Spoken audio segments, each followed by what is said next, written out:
The family forced their daughter to marry a very old stranger for a cow. What happened next? Bitter Creek, Kansas, late 1800s. The land was dry to the bone, cracked like old leather beneath a sky that had not cried in months. Dust clung to every window pane, every lung. The cattle were dying, one by one. And, for the poor families of Bitter Creek, the question was no longer how to live, but what to trade to survive. In the kitchen of a sagging farmhouse, Jacob Monroe sat at the table, fingers steepled, face carved from years of worry. Mary Monroe stood by the stove, stirring a pot of nothing. Eliza, their youngest, just 18, swept the dirt from the floor, the hem of her dress worn thin. Her hands were calloused, but her eyes were not yet dulled. Jacob cleared his throat. "I spoke with Caleb Archer." Mary froze. Eliza stopped sweeping. Silence thudded through the room. "You mean the cattleman?" Eliza asked cautiously. "He offered to cancel our debt," Jacob said, "and he's willing to give us a pregnant cow. We can rebuild." "At what price?" Eliza asked, though some part of her already knew. Jacob met her eyes, steady, cold. "You'll marry him."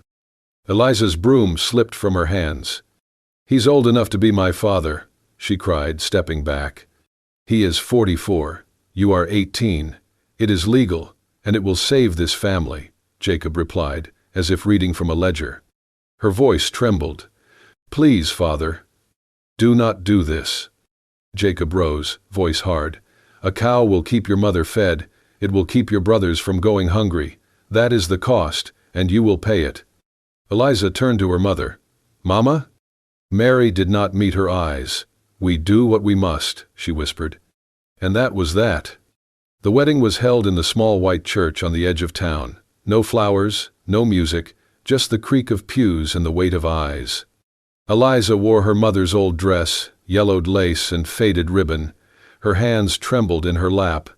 Her hair had been braided too tightly by one of her older sisters, as if to stop her from thinking too much. Caleb Archer stood tall in his black coat, shoulders broad and face unreadable. He spoke little, nodded when told, signed where needed. He did not smile. The townsfolk watched from their benches, whispering, "She's just a girl, married for a cow. Poor thing." When the preacher said, "You may kiss the bride," Caleb only nodded once, then offered Eliza his arm. She took it because she had to. Outside, a single cow mooed softly as they left the church. That night, in the large room of Caleb's stone ranch house, Eliza sat on the edge of a bed too big, in a dress too old, in a life that no longer felt like her own. Caleb stood by the window. The lantern flickered beside him. He did not move. "I will not touch you," he said, voice gravel low. "You are my wife-in-law only, unless you say otherwise." He took a blanket from the bed and walked to the chair near the window, settling in with the heaviness of a man who had long ago stopped hoping. Eliza watched him for a moment, then lay down fully dressed, eyes wide in the dark. Her heart beat wild in her chest. She had feared something worse, yet this silence, this void, was almost stranger. Outside, the prairie wind howled, rattling the shutters like bones. She turned her face to the pillow and let the tears come. And in the dark she whispered, not to him, not to herself, but to the night. "For a cow, my father sold me. But this man, who is he? A stranger made of ice, or a heart that once burned and forgot how?" The first morning at Archer Ranch greeted Eliza with the kind of silence that pressed against the ribs. She sat up in the wide, unfamiliar bed, blankets stiff and cold from the night. Through the frosted window, the horizon stretched wide and dry, the prairie still suffocating under the weight of the drought. Somewhere beyond the hills, coyotes howled their mournful chorus. The ranch was vast, but it felt hollow. Caleb was gone before sunrise. She heard the faint clomp of his boots, the front door shutting softly but firmly, like a man trained not to disturb anyone, even in his own home. She wandered the house in her thin nightgown, trailing her fingers along furniture polished too clean. No photos, no flowers, no scent of food, save for a single loaf left on the table beside butter wrapped in linen. Breakfast was quiet. Lunch, lonelier still. By the third day, she stopped waiting for conversation. Caleb worked from dawn to dusk, inspecting cattle, repairing fences, managing hands who looked at Eliza with awkward sympathy but said nothing. He ate alone. He read alone. He slept in the room across the hall from hers, door always closed, light dim. It was not cruelty. It was distance. Yet town was worse. When she rode in with a list of goods in Caleb's wagon, all eyes followed her. Whispers curled through the wooden walls like smoke. That's her, Caleb's girl. The one he married for a cow. Pretty enough, but barely grown. Poor thing, or maybe clever. The storekeeper's wife offered a tight smile that didn't reach her eyes. A group of young men stared too long. Luke Carter, whom she once danced with at a harvest festival, snorted as he passed her in the aisle. Did not peg you for the livestock type, Eliza. She held her chin high and paid in silence, but inside, the words cut deep. That night, Eliza stood by the kitchen window long after dark. The wind had picked up. A storm threatened the north ridge. Her tea had gone cold. She did not hear him approach. Caleb set a steaming cup beside hers without a word, then turned away. She stared after him as he disappeared down the hall. It was peppermint, the kind her mother used to brew when she cried herself to sleep. Small gestures followed, silent ones. She found her gloves, torn from gathering firewood, stitched and mended on her windowsill. Her broken necklace, once discarded in frustration, reappeared on her dresser, the chain repaired, with silver wire. A book of poetry, the same one she had admired in town months ago, appeared beside her pillow with a red ribbon marking a page. At first, she thought it coincidence. But she began to see patterns in the quiet. Caleb never asked her what she wanted, but somehow, he gave it anyway. And still, they hardly spoke. Until one night, when the air was so still even the trees held their breath, she heard music. Not the wind, not a fox's cry, something gentler. She crept through the hall barefoot, pulling her shawl tight as she pushed open the front door. There, under the porch light, sat Caleb Archer, legs spread, elbows on his knees, a harmonica in his hands. He was not playing for an audience. He was not aware she was watching. His eyes were fixed on the horizon, where the last hint of sun faded to ash. The tune he played was raw and aching. Eliza did not know the song, but she knew the feeling. Grief. Caleb's brow furrowed as he played, lips trembling slightly at the edges. When he stopped, he held the harmonica in both hands, staring at it like it carried a memory he could not forget. Then, quietly, he whispered, "Mary would have liked that one." Eliza froze. She backed into the shadows before he saw her. But her heart beat loud in her chest. For the first time, she saw him, not as the man who bought her freedom with cattle and coin, not as the quiet stranger who lived beside her, but as a man once broken. And suddenly, she did not feel so alone. Eliza had grown used to silence, but not to curiosity. And one cold morning, as she was putting away linens in the bedroom Caleb rarely used, she noticed a drawer slightly ajar in the old wooden armoire. Something about its crooked angle called to her. Inside lay a neatly folded handkerchief, old but carefully kept. Embroidered into one corner, barely faded, was a single letter, M. Beneath it was a broken chain, tangled and dulled with age. A locket, its clasp cracked, but inside it held the tiny sketch of a woman and a child, drawn in soft pencil strokes. The woman looked to be in her 20s, her hair pinned in a way Eliza had only seen in daguerreotypes. The little girl was perhaps 6, smiling wide with a missing tooth. Eliza's breath caught. She closed the drawer slowly, the locket pressed in her hand like it might burn through her skin. That evening, after supper, she found Caleb by the hearth, his usual place.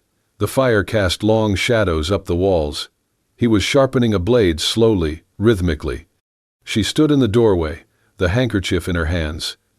"I found this," she said softly, "in the armoire." Caleb paused. His gaze met hers, and in that one glance, something inside her shifted. The sternness was there, yes, but behind it was a weight that sagged the edges of his eyes. A sorrow that had nothing to do with her. He did not speak, he simply looked back at the fire. Eliza did not press. Later that night she asked Alma, the older woman who helped cook and clean at the ranch, a sharp-tongued widow who had known Bitter Creek longer than most. Alma's expression darkened. She set down her spoon. "You're his wife now. You have a right to know. But it's a wound that never closed, girl." She told the story slowly. Caleb Archer had once been different, warmer, livelier. Married to a schoolteacher named Margaret, they had a little girl named Clara. One winter, a gang of outlaws passed through Bitter Creek. They robbed a store, then headed toward the hills. Caleb was away buying supplies. When he returned, the house had been ransacked. Margaret and Clara were gone. He tracked the men across frozen land for 4 days. When he found them, he killed them all. "But it didn't bring them back," Alma said, voice low. "And the man who returned wasn't the same." Eliza listened in silence, her hands cold around her tea. That night, she could not sleep. She thought of the harmonica, the glove, the way Caleb never looked anyone in the eye for too long. A week passed, then 2. One evening, Caleb left the house after dinner without a word. Eliza, moved by something she could not name, followed from a distance, keeping to the tree line. The air was still, the moon pale and high. He walked to a small fenced plot beneath the cottonwoods, just outside the edge of the ranch. A simple graveyard, 2 headstones side by side. He knelt before them, removing his hat. Eliza stayed hidden behind a tree, the bark rough against her cheek. "I am sorry," Caleb said softly. "I should have been there. I should have protected you."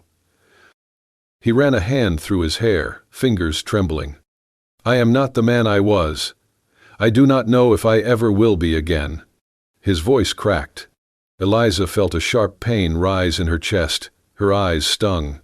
She had feared him, pitied herself. But now she saw not a monster, not a captor, but a man living in a house of ghosts, fighting to keep them from swallowing him whole. She turned away before he could see her tears.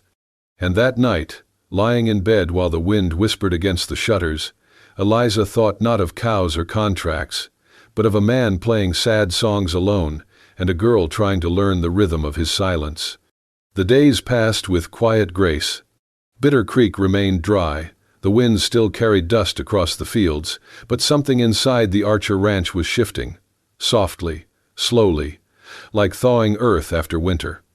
It began with the tea. One morning, Eliza noticed Caleb working by the southern fence, his back to the house, sleeves rolled high, sweat on his brow. The sun was cruel that day, pressing down on the land like a curse. Without thinking, she poured hot tea into a chipped porcelain cup, added honey, and walked out barefoot across the porch. He did not hear her approach. When she held the cup out to him, he paused. For a moment she thought he might refuse. But he took it. Their fingers brushed. He nodded, just once, and drank in silence. No words. But something unspoken passed between them, carried on the steam. Later that week, she noticed the silver chain on her nightstand. It was her necklace, broken weeks ago. The clasp snapped when she had tripped carrying a basket of firewood. She had left it in a drawer, thinking it lost to time. Now it lay neatly coiled, the clasp repaired, polished to a gentle shine. He had not said a word. She did not ask. But that night she wore it again. One afternoon, she knelt in the dry garden behind the house, dirt beneath her nails, hands busy planting marigolds and lavender in the empty beds. Alma had warned her. He does not let anyone touch that soil. It was hers, Margaret's. But Eliza could not stop herself. When Caleb walked past, he paused. Their eyes met. He said nothing, just looked at the flowers, then at her, and nodded before walking on. The next morning, she found a small bag of seeds, wild roses, left beside her gloves. The ranch was still quiet, still ruled by routines and long silences, but Eliza no longer felt invisible within it. She cooked, not just because she must, but because Caleb would leave his plate clean and murmur, "Thank you." She stitched curtains for the study window and found them hung without comment. She began humming while she worked, and sometimes, just sometimes, she thought she caught Caleb listening. She no longer saw herself as the girl traded for a cow. She saw herself as a woman slowly being seen. Then came the day of the accident. She had been learning to ride alone, stubbornly refusing to ask Caleb for help. The horse spooked at a snake near the creek bed. Eliza's foot slipped from the stirrup, and the world turned. She hit the ground hard. The next thing she remembered was Caleb's voice, sharp, panicked, as he dismounted and rushed to her side. "Eliza, no, stay still, damn it, do not move." She tried to speak, but pain shot through her side. He lifted her, arms steady but shaking, and carried her all the way to the house. Alma hovered in the doorway, eyes wide. "I will fetch bandages." "No," Caleb barked. "I will do it." He set Eliza gently on the couch, brushing dirt from her face with calloused fingers. "Why were you riding alone?" His voice cracked with anger. "You could have—" He stopped, breathed. Then, softer, "I thought I had no fear left in me. Thought I buried it with them." Eliza blinked through tears. "But I was wrong," he whispered. "I was terrified." He looked at her then, really looked. "I was afraid of losing you." She reached up, touched the edge of his hand. Neither of them spoke after that, not for a long time. But the silence felt different now. It felt like something growing. The Sunday sun bore down on the dusty streets of Bitter Creek, turning the wooden facades of shops into glare boards of heat and shadow. Outside, wagons creaked, horses snorted, dust rose in lazy swirls. But inside Miller's General Store, the air was colder than usual, cut with judgment, suspicion, murmurs. Eliza pushed open the door, the bell tinkling too sharply in her ears. She carried a woven basket, flour and sugar among the items listed on the slip she clutched, and walked to the counter with her head held high, though her chest felt tight as a cage. She had come to buy rations, simple supplies, things a young bride should not have to defend. Yet every eye in the store flickered to her. Whispers rippled behind her back. She was nothing until she married him. Traded a wedding dress for a cow. I heard she barely speaks to him, probably waiting for him to die. And she tried to steady herself. Ignore them. She counted out her coins, the metal clinking louder in her ears than it should. The clerk handed her the sugar and flour. A small nod. Then a voice behind her cut through the murmurs like a blade. "Well, well, look what the cattle dragged in." She turned. Luke Carter, tall, confident, his smirk as fresh as it had been a half-decade ago when he tried to kiss her behind the old schoolhouse. She had refused him then, and refused him many times since. Now, his eyes held something amiss. Amusement, triumph, cruelty. "You still remember me, Eliza," he drawled. "Or has your memory faded living up in that big house with your husband?" She said nothing, but the color heated her cheeks. Her fingers curled into fists around the basket handle. Luke stepped closer. "Tell me, was it worth it, selling yourself for a cow, or was it just a really good cow?" The store went silent. The murmurers stopped mid-breath. The clerk paused. The glass jars stopped rattling. Eliza steadied herself. "You do not know anything about me." He sneered, leaning in. "Oh, I know plenty. I know you were a poor girl with too many dreams, and now you're just the old man's wife. Everyone knows it." Burning shame, burning fury. She turned, face flushed, stepping toward the door.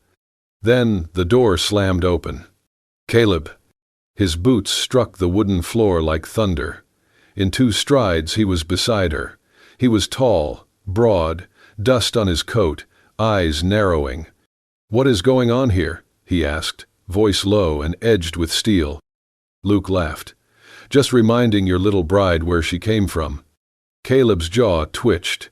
He turned slowly to face the store, all eyes in the room fixed on him. Dust motes floated in the late sun through the windows, silent witnesses. "She is my wife," he said, each word deliberate, reverberating in the quiet. "And no one speaks to her that way, not while I am breathing." Luke opened his mouth to retort, but Caleb stepped forward, closing the gap in the air between them. "You want to say something else, son?" Caleb asked coolly. "Say it to me." Luke swallowed. His confident posture faltered for an instant. "Was just joking," he muttered. "Good," Caleb replied. "Then laugh somewhere else." With that he turned, his eyes glancing to Eliza. He didn't release her hand. The store remained silent, a slow heartbeat in still air. Caleb guided her toward the door. As they passed, he squeezed her hand lightly, a deliberate clasp. His presence felt like protection, more solid than any wall. Eliza looked up at him, her throat dry, eyes wide and brimming. "I do not care what they say," he said quietly. "You are not theirs to judge." Her breath shuddered, and tears came unbidden. She did nothing to stop them. Caleb walked with her out of the store, hand still in hers, past the stairs, past the whispers. The door closed behind them with a soft click, severing her from the old talk. On the wagon seat back to the ranch, Eliza's heart pounded. She glanced at Caleb in the moonlit dusk. "Why did you come?" she whispered, voice small. He turned to her, eyes steady. "I was on my way to town," he said quietly. Then, "But I heard." "Heard what?" she asked. He studied her face for a long moment, then gave a half-smile. "My heart beating faster than it should have." Eliza realized then something had shifted, not just outside, in the town and its gossip, but inside them. She felt not just protected, but seen. Not just defended, but chosen. The ride home was quiet, but she no longer felt alone. The sky over Bitter Creek darkened early that day, not from storm clouds, but from the rising dust of hooves and the scent of danger. Caleb stood at the edge of his porch, rifle in hand. From the distance, a line of riders emerged, their silhouettes black against the reddening sky. Banners of dust followed behind them, coiling like smoke from hell. "They are back," muttered Hank, the ranch foreman. "It is the same gang, only bigger now." God. The Delancey gang. Years ago, Caleb had shot 3 of their men during a failed raid on the ranch. He thought it ended then, but vengeance, like drought, had a way of coming back harder. Eliza stood behind him. Her hands trembled, but her eyes burned with fire. "What do they want?" "Water," Caleb said. "Control. The creek that runs through our land, it is the only one left flowing in 10 miles. He turned to her, cupping her face. "I need you to go." "I will not." "Eliza." "You said I am your wife," she interrupted, voice shaking. "Then let me stand with you. I will not run from what I love." Caleb stared at her. Something in him broke, or perhaps something was finally rebuilt. He nodded. "Then we fight." They barred the windows, loaded the guns, hid the horses. Caleb sent the ranch hands to protect the barns, while he and Hank took the front line. When the gang reached the gates, their leader, a man with a scar cutting across his jaw, called out, "Give up the water, old man, or drown in blood." "Come take it," Caleb replied. Gunfire cracked the air. The ranch exploded into chaos. Bullets screamed through the sky, wood splintered, fire burst from the hay barn.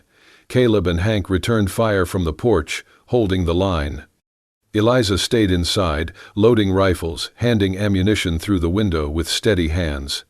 Then a scream. Caleb turned. One of the outlaws had broken through the side gate, creeping around to flank them. The man raised his pistol at Caleb's back. But before he could shoot, Eliza burst from the doorway.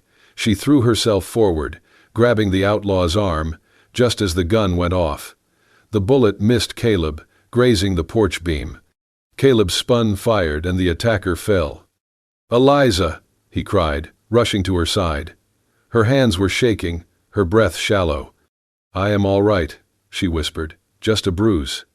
"You should have stayed inside." "And let them take you?" she whispered. "Never." The sky turned black with smoke. Flames leapt from the barn. Screams echoed from both sides. Bitter Creek was burning, and so was everything they owned. Caleb pulled her close. "I have already lost everything once," he said, voice raw, trembling. "My wife, my child, my peace. But Eliza, I cannot lose you." She looked up at him, eyes wide with shock, and something else. "Then do not," she whispered. They kissed, amidst ash and gunfire, as though the world had narrowed down to two hearts beating defiantly in the smoke. With renewed fury, Caleb rose and rallied his men. By dawn, the gang lay defeated or fled. The ranch smoldered but stood, and from its scorched soil, something new had taken root. The morning after the gunfire faded, Bitter Creek was strangely quiet. Smoke still curled from the edges of the Archer Ranch like breath from a wounded animal. The barn lay half-burned, its roof caved in and beams blackened with soot. Fences were snapped and scattered like matchsticks. The once tidy well yard was trampled, a mess of hoofprints, boot marks, and blood-soaked dirt. But the house, Caleb's house, still stood. Its paint was scorched, shutters cracked, but it was unbowed. It stood the way he had, scarred but proud. And inside it, so did Eliza. The Delancey gang was no more. Some of them were dead, left cold beneath the rising Sunday. The wounded groaned under the care of the sheriff's men and were carted away toward justice. What the gang left behind wasn't just destruction. It was fear, yes, but also a strange new reverence. By noon, Bitter Creek began to change. Townsfolk arrived on foot and wagon, quiet and uncertain. Men who had once scoffed at Caleb Archer, the widowed recluse, the old bull, now tipped their hats in respectful silence. Some offered help with repairs, others just stood by the fence line, not sure what to say. Women who had whispered behind fans and laundry lines about the girl sold for a cow brought warm loaves of bread wrapped in cloth and jugs of clean water. Their eyes, once sharp with gossip, were soft now, damp with shame, wide with awe. "She saved him," someone murmured outside the gate. "She stood her ground with him. That girl didn't run." And just like that, the story changed. No longer was Eliza Archer the bride who had been exchanged for livestock. She was something else now, a fighter. A woman who had carved her place into the hard stone of the West, not with words, but with grit and grace. Inside the house, Caleb moved with slow precision. His body ached in places long forgotten. He issued orders, patched broken hinges, and organized supplies. But every time he passed Eliza, his hand would brush hers. A fleeting touch, a reassurance, a promise spoken in silence. That evening, as the sky bled orange into a deep violet dusk, the two of them sat on the porch. Dust swirled gently across the yard. The wind was no longer a threat. Behind them, chickens clucked and picked through the ash, as if nothing had ever happened. Caleb leaned back, his arm resting behind Eliza's shoulders, not possessive, just present. His fingers brushed the fabric of her dress, torn and singed from battle, but she did not shrink from him. Eliza stared across the blackened pasture, where green shoots already dared to return. Her hands were scraped, her dress was stained, but her spine was straight, her chin lifted. "Do you think it's over?" she asked, her voice like a breeze across brittle grass. "For now," Caleb replied. After a long pause, he added quietly, "You should know. I have never trusted anyone the way I trust you." She turned to look at him, startled. He smiled, not a smirk or a polite grin, but a true, worn smile that softened every sharp edge of his weathered face. "I mean it," he said. "You didn't run, and because of that, neither did I." Eliza reached for his hand. Their fingers met and wove together, calloused and warm. They did not speak again. The porch creaked gently beneath them. A breeze lifted the scent of honeysuckle and smoke.